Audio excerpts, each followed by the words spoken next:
isi ya none. Menya byimbitse ibigezweho mu Rwanda, mu karere no ku isi yose. Much help, and we don't need any help actually. In fact, we just put out a notice. I was mu ntangiriro za 2026 isi yose yahindutse urubuga rw'intambara ikomeye hagati ya Leta Zunze Ubumwe za Amerika n'igihugu cya Iran. Perezida Donald Trump niwe uri ku isonga ry'intambara, ariko ibintu ntibyoroshye nk'uko benshi babyibwira. Iyi si intambara isanzwe, ni intambara ihindura ubukungu bw'isi, politiki mpuzamahanga ndetse n'ubuyobozi bwa Trump bwe ku giti cye. Nubwo yatangiye agaragaza imbaraga, ibintu byatangiye kumukomerana, ndetse iyi ntambara ubona ko Donald Trump yayinjiyemo atiteguye neza. Ibihugu bikomeye byanze kumushyigikira. Trump yasabye ibihugu bya NATO kumufasha, ariko byinshi birabyanga. Yise abo bafatanyabikorwa abanyabwoba, ndetse avuga ko ari abantu batazamujya inyuma habe na gato, kandi avuga ko yabanditse ahantu igihe icyo ari cyo cyose azabibibutsa, akabwira abanyamuryango bo ba NATO bose ko ari abahemu. Yise abafatanyabikorwa abanyabwoba bakomeye. Ibihugu nk'Ubufaransa, Ubudage, Ubwongereza byavuze ko bishaka amahoro aho kujya mu ntambara. Ibi byatumye Donald Trump asa n'uri wenyine muri iyi ntambara. Ikindi kintu gituma iyi ntambara aho bigeze ikomereye Donald Trump ni ukudahuza n'igihugu cya Israel byatangiranye intambara biri mu mugambi umwe wo kujya guhindura ubutegetsi bwa Iran. Nubwo Amerika na Israel batangiye bafatanyije, bagiye batandukana mu migambi. Trump ashaka kugabanya intambara vuba, ariko igihugu cya Israel gishaka guhindura ubutegetsi bwa Iran burundu kandi mu gihe cyihuse. Ibi byateje igitutu gikomeye cyane kuri Donald Trump mu gufata ibyemezo, kuko igihugu cya Israel nacyo cyamuvangaga mu mutwe batarimo guhuza neza. Muri iki gihe intambara imaze kuba nini kurenza uko byatekerezwaga n'abantu benshi, ndetse n'ubutegetsi bw'ibihugu bibiri byose birwanya igihugu cya Iran. Ubwo ni ubutegetsi bwa Leta Zunze Ubumwe za Amerika ndetse n'ubutegetsi bw'igihugu cya Israel. Raporo zigaragaza ko Donald Trump atari yiteguye neza. Nubwo ngubwo bashingira kuri ibi ngibi bitandukanye, intambara yateje igihombo kirenga miliyari 200 uko tubikesheje amakuru Le Monde. Iran yakomeje gusubiza ibitero bikomeye ibihugu bibiri byayigabagaho. Ibiciro bya peteroli byarazamutse cyane. Ibi byatumye abaturage batangira kumunenga. Donald Trump ari mu gihirahiro kuko abaturage bose ba Leta Zunze Ubumwe za Amerika noneho bamugarukanye, ntabwo bari kumva ibyo arimo gukora, ndetse bakomeje no kubaza cyane impamvu yatumye yishora muri iyi ntambara kujya guhangana n'igihugu cya Iran. Bo ku ruhande rwabo barabonaga ko nta kintu iki gihugu cya Iran kibatwaye. Ariko nanone Leta Zunze Ubumwe za Amerika hari ibitero byinshi igaba mu gihugu cya Iran, ndetse bikagira n'icyo bitanga, bigahitana abayobozi bakuru b'igihugu cya Iran, ariko nanone ingaruka ntizabura. Trump yakomeje gutegeka ibitero bikomeye. Ibisasu byasenye ibice byinshi bya gisirikare bya Iran. Ikindi no ku kirwa cya Kharg Island hasenywe ibirindiro birenga 90, ariko igihugu cya Iran nacyo cyakomeje gutera ibisasu ku birindiro bya Leta Zunze Ubumwe za Amerika biri hirya no hino. Intambara ikwira mu bihugu byinshi byo mu burasirazuba bwo hagati, na n'ubu ngubu gikomerejwe ndetse bikigerwaho n'ingaruka n'iyi ntambara iri kubera iruhande rwabyo. Isi yatangiye gutinya intambara ko yavamo intambara y'isi ya gatatu. Ibibazo byiyongera muri iyi si. Trump arimo guhura n'ibibazo bikomeye. Politiki yo mu gihugu imbere. Abanyapolitiki bamwe bo muri Amerika baramunenga. Hari n'abeguye kubera iyi ntambara. Reka tumwumve. Nakoze podcast ndende nataka aho nasobanuye neza politiki yose ijyanye n'iki kibazo. Ariko nyuma yo kumara imyaka 20 mu gisirikare hanini ndi mu butumwa bwo mu burasirazuba bwo hagati n'ungwana intambara zaho, nabonye ko igihugu cyacu cyabwiwe inyuma kigashyirwa mu nzira itari yo muri izo ntambara, kandi vuba nga twe turi kwinjizwa mu yindi ntambara imeze nkazo. Ikindi kandi abaturage ba Amerika ntibari bafite inkuru yuzuye, ndetse igihugu cyacu nta nyungu z'ingenzi cyari gifite muri iyi ntambara iriho ubu ngubu.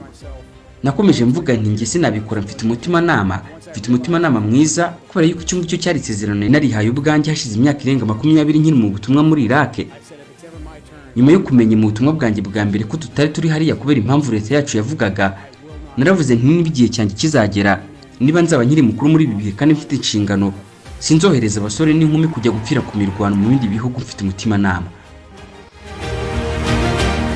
Igitutu mpuzamahanga, papa n'ibihugu byinshi basabye ko habaho agahenge.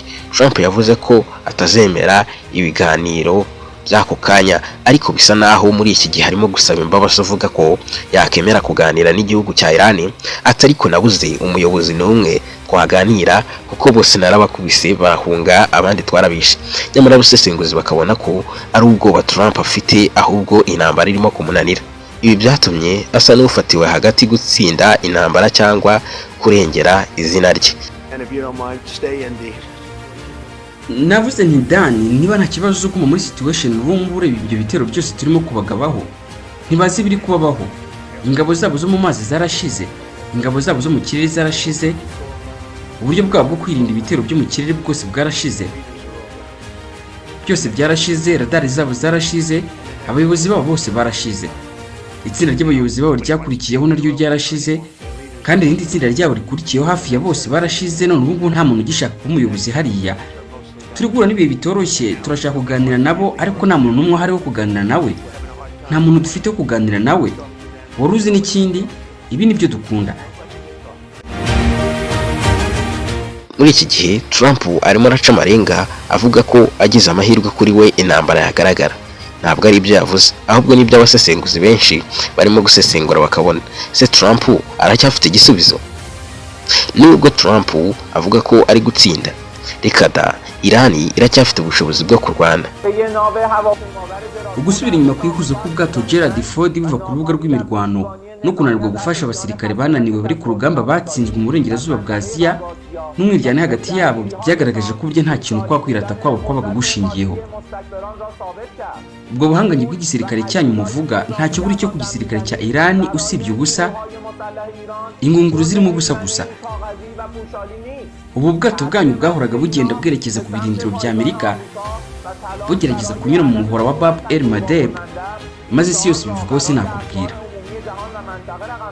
None kubera iki bwato bw'intambara bwa miliyari 13 z'amadolari y'Amerika bushobora gutinya utwato duke tw'abasirikare bacu bo kwirwanaho tw'umuvuduko mwinshi tugura amadolari make? Ako kaduruvayo katangiye vuba ku bwato bwa USS Abraham Lincoln mu nyanja y'Ubuhinde. Abasirikare b'Abisilamu banyotewe no gukubita urushya abanyamerika mu gitero kinini cyo ku rugamba, kandi bategereje biteguye cyane kugenera impano itunguranye ingabo zo mu mazi za Amerika imbona nkubone. Icyo Saddam yazize nicyo gitegereje Trump n'umwicanyi Netanyahu. Kujya kurwana ku rubuga rw'imirwano ntibisobanuye gutsindwa kwacu. None reka mbabaze, hari inzira muzi zirenze ebyiri mubona imbere yacu? Inzira n'ebyiri tugomba gucamo. Iya mbere ni ugupfa duhuwe Imana tukaruhukira by'ubuziraherezo muri iki cyubahiro. Inzira ya kabiri ni inzira yo kubatsinda mwebwe. Zombi ni intsinzi kuri twe. Ikindi intsinzi iva ku Mana, Imana ishoboye byose, ikaba n'umuhanga.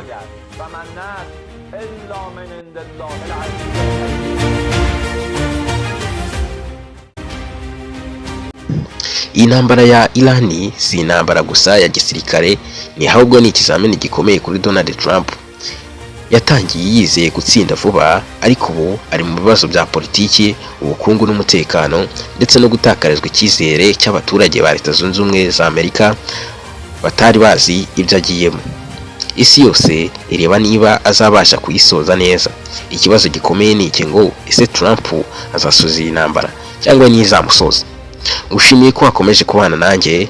Nitwa Tshisekedi Chrétien, iyi ni Isi ya None.